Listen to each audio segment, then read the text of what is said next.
எல்லாம் கேட்டது சிம்ரன் நீங்கம்மா எப்படி ஏன்ப்பா நாங்க நடிக்க கூடாதாப்பா சிம்ரன் மேடத்தோட? இல்லைங்க, நீங்க கிராமம்னா கிராமத்திலே எப்படி விவசாயம் பார்த்துட்டு இருக்கோம்னா ஏன் அங்க நடிக்க கூடாதா? எங்களுக்கு சிம்ரன் கிடைக்க கூடாதா? எனக்கு இந்த படம் சொன்னாரு ஃபுல்லா அபி 24 வயசு பையன் வந்து சொல்லும் போது இங்க வயசு முக்கியம் இல்ல, நல்ல கதை நல்ல விஷயம்தான் முக்கியம். அதை யுவராஜ் அந்த டீம் பார்க்கல. ஏன்னா அவங்க ஒரு ப்ரொடக்ஷன் ஃபர்ஸ்ட் வந்து என்கிட்ட சொல்லும் போது 2 நண்பர்கள், அந்த 2 பேரும் நண்பர்கள், அற்புதமான நண்பர்கள். அதுவே எனக்கு பிடிச்சி போச்சு. முதல் பாசிட்டிவே நண்பர்களா இருக்கீங்க, இப்படி ஒரு நட்பா அப்படின்னு ஒண்ணு இருக்கும்ல, அந்த நட்புக்கே செஞ்சாகணுமே அப்படின்றது. 2வது அவங்க எடுத்த படங்கள் 2மே எல்லாருக்கும் பிடிச்ச படம், கேட்கவே தேவையில்லை, அவ்வளோ பர்ஃபெக்டா செலக்ட் பண்ணி சொல்லுவாங்க. அப்புறம் நம்ம என்ன சொல்றது, நம்ம தான் அதுக்குள்ள போறேன், நான் தான் இந்த படத்துக்குள்ள நுழைஞ்சிருக்கேன். அது எனக்கு தான் பெரிய ஒரு விஷயமா நான் நினைக்கிறேன். கதை சொல்லும் போது கூட அப்படியே அந்த மியூசிக் எல்லாம் போட்டு விட்டாப்புல, அப்படி போட்டு சார் அப்படின்னு வரும் சொல்றாப்புல. நான் சொல்லல, நான் பாட்டு சீரியஸா பார்த்தேன். கேட்டுக்கிற யுவராஜ் சிரிக்கிறாப்புல, யுவராஜ் அழுகிறாப்புல, என்னடா கூட வந்த ப்ரொடியூசர் அழுகிறாப்புல. நான் அப்படியே திரும்பி பாக்குறேன், ஒரு சவுண்ட் கேட்குது. என்னன்னு பார்த்தா பக்கத்துல இருக்கிற ப்ரொடியூசர்ஸ் அதுக்கு அழுகிறாப்புல. திடீர்னு அவர் சிரிக்கிறாரு. ஓகே, இது சைட் எஃபெக்ட் கொடுக்குறாங்க போலுக்கு அப்படின்னு நினைச்சேன். அதுக்கப்புறம் எனக்கு உண்மையிலே கதை ரொம்ப பிடிச்சிருந்தது. ஏன்னா நான் கேட்ட கதையிலே ரொம்ப நாள் ஆச்சு நான் அப்படி கேட்டு உண்மையிலே ஒரு ஒரு கதையை முதல்ல இருந்து கடைசி வரைக்கும் எந்தவித மாற்றமும் செய்யாமல் அப்படியே இருக்கிற இதை மாத்திக்கலாம் அப்படி மாத்திக்கலாம் அப்படி மாத்திக்கலாம் அப்படி எதுவுமே இல்லை. அது கரெக்டா இருந்தது, அது கரெக்டா தான் எடுத்திருக்காங்க. எந்த மாற்றம் இல்லாம செஞ்சதுதான் இது அபியோட இந்த டைரக்டரோட வெற்றியா நான் நினைக்கிறேன். அது ஒண்ணு. அப்புறம் ஏன் அவர் சொன்னார், சார் ஏன் சார் நான் அவ்வளவு சொன்னேன் நல்லா பேசின பிறகு நீங்க ஒரு தடவை கூட சிரிக்கல, உன்னை டிஸ்டர்ப் பண்ணா, நீ ஒரு காமெடி படம் பண்ற, காமெடி சொல்றேன்னா உள்ளுக்குள்ளேயே சிரிச்சுக்குவேன், உள்ளுக்குள்ளேயே ஆடுவேன், எல்லாமே உள்ள இன்னர் இது ஆடுவாரு. ஆனா வெளியில இல்ல, உன்னை டிஸ்டர்ப் ஆயிடுவேன், நான் சிரிச்சு அதனால அடுத்த லைனுக்கு போக கூடாது அப்படின்னு சொன்னோம். அதுக்கப்புறம் தான் சிம்ரன் மேடம் இந்த படத்துக்கு அப்ப சொல்லும் போது எனக்கு இல்ல, சிம்ரன் மேடம் நடிக்கிறாங்க அப்படின்னாங்க. சார் சிம்ரன் மேடம் கதை சொல்ல போறேன், இப்படி என்ன சொல்லுங்க தான் எனக்கு ஒண்ணு போடுவேன், மியூசிக்கை போட்டு அப்படி இப்படி நடிச்சு காமிப்பேன், அதை அவங்களுக்கு பண்ண அவங்களுக்கு பிடிச்சிடும். அப்படியா சார், கண்டிப்பா பிடிக்குங்க அப்படின்னு அடுத்தவங்க ஓகே பண்ணிட்டாங்க. அவங்க ஏன் ஓகே பண்ணா அந்த கதை அவங்களும் இதுல வந்தது வந்து எல்லாம் கேட்டது சிம்ரன் நீங்கம்மா எப்படி ஏன்ப்பா நாங்க நடிக்க கூடாதாப்பா சிம்ரன் மேடத்தோட?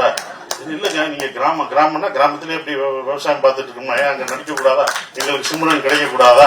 இது என்ன எல்லாருடைய ஏக்கம் தான்ப்பா, அது எல்லாரும் இது பண்றதுனால அதெல்லாம் எங்களுக்கு கிடைக்க கூடாதா? என்ன எப்படி எப்படி எப்படின்னா உங்களுக்கு என்னப்பா, அது அப்படிதான் கதை பாருங்க அப்படின்னா. அப்படிதான் சிம்ரன் மேடத்தை எல்லாம் கேட்கிற கேள்வி. படம் பார்க்கும்போது உங்களுக்கு தெரிஞ்சும் எதுக்கு சிம்ரன் மேடம் இந்த படத்துல எல்லாருக்கும் பிடிச்சவங்க சிம்ரன். அது கண்டிப்பா இந்த படத்துல அந்த குடும்பமா உங்களுக்கு என்னையும் சிம்ரன் என் குழந்தைங்க பசங்க எல்லாத்தையும் உங்களுக்கு அது பிடிக்கும். அவங்க அவ்வளவு பெர்ஃபார்ம் பண்ணுவாங்க. அவங்கள அதாவது என்னன்னா அவங்கள எனக்கு இன்னொன்னு அவங்கள பாராட்ட வேண்டியதுலாம், இப்போ வரைக்கும் அவங்க ஹீரோயினா அடிக்கலாம். இந்த படத்துலயும் அவங்க ஹீரோயின் தான், நான் ஹீரோ அவங்க ஹீரோயின். ஸோ அவங்க எப்பவும் ஹீரோயினா நடிக்கலாம். ஸோ அது ரொம்ப அற்புதமா பெர்ஃபார்ம் பண்ண அவங்கள வந்து எல்லாருமே வரும்போது சிம்ரன் மேடம் கொஞ்சம் பயந்தாப்புல, டைரக்டர் சிம்ரன் மேடம் இருக்காங்க இவங்க இருக்காங்க அப்படின்னு நிறைய பயப்படுவாரு. ஸோ அதெல்லாம் தவிர்த்துட்டு பாஸ்கர் சார் இப்படி போய் பேசி இப்படி பண்ணு எல்லாம் சரியாயிரும் அப்படின்னு சொல்லி அப்படிதான் பண்ணது.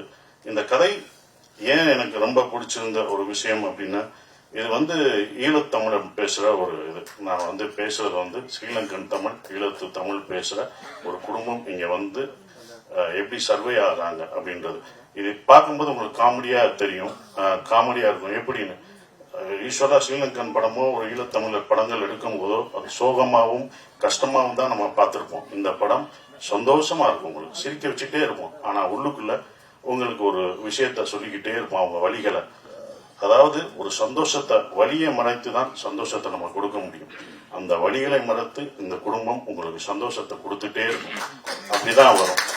ஏன் அவங்க சந்தோஷம் கொடுக்குறாங்கன்னா அவங்க அடுத்த ஜெனரேஷன், அவங்க குழந்தைகளுக்கு, அந்த குழந்தைகள் நம்ம பட்ட கஷ்டம், நம்ம விட்டு வந்த உறவுகளையும் நம்ம தமிழையும் நம்ம விட்டுறக்கூடாது, நம்ம குழந்தைகளை சந்தோஷமா வச்சுக்கணும்னு அவங்க வழியை மறந்து கொடுக்கக்கூடிய படமா அது இருக்கும். அதுதான் அவங்க வழியை மறந்து அந்த குழந்தைங்களுக்கு சந்தோஷத்தை கொடுக்குறாங்க.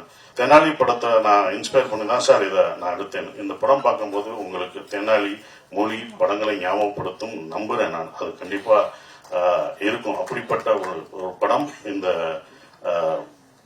டூரிஸ்ட் ஃபேமிலி இருக்கும் அப்படின்றது. இந்த படத்துல மலையாளத்துல இருந்து வந்திருக்காரு, அந்த மலையாள இதெல்லாம் மறந்து அழகா என் மகனா சூப்பரா பண்ணாரு. நான் கதை சொல்லும் போதே சொன்னேன், இதுல யாரும் நடிக்க மாட்டாங்க, எந்த ஹீரோ நீ போயிட்டு வா, எங்க சுத்தி வந்தாலும் என்கிட்ட தான் வர முடியும். ஏன்னா இவ்வளவு பெரிய பையனா யாரும் எந்த ஹீரோ நடிக்க மாட்டாங்கன்னு நான் நினைச்சேன். சில ஹீரோக்கள் நடிப்பாங்க, சிலர் நடிக்க மாட்டாங்க. அதுதான் அப்படி இது எனக்கு தான் இந்த கதை இருக்கும் அப்படின்னு நினைச்சேன். அப்படி வந்தா மிதுன் சூப்பரா நடிச்சான். பெரிய டைலாக், நானும் அவனும் பேசுற ஒரு சீனு, அதுல ரொம்ப அற்புதமா, நான் எதிர்பார்க்கவே இல்லை, இவ்வளவு சீன் இருக்கு, என்னோட டைலாக் இருக்கு, எப்படி பேசுவாருன்னு நினைச்சேன். ஆனா அற்புதமா பேசி இது பண்ணிட்டாங்க. படம் பார்க்கும்போது உங்களுக்கு தெரியும். செய்திகளை உடனுக்குடனும் துல்லியமாகவும் தெரிந்து கொள்ள சப்ஸ்கிரைப் பண்ணுங்க.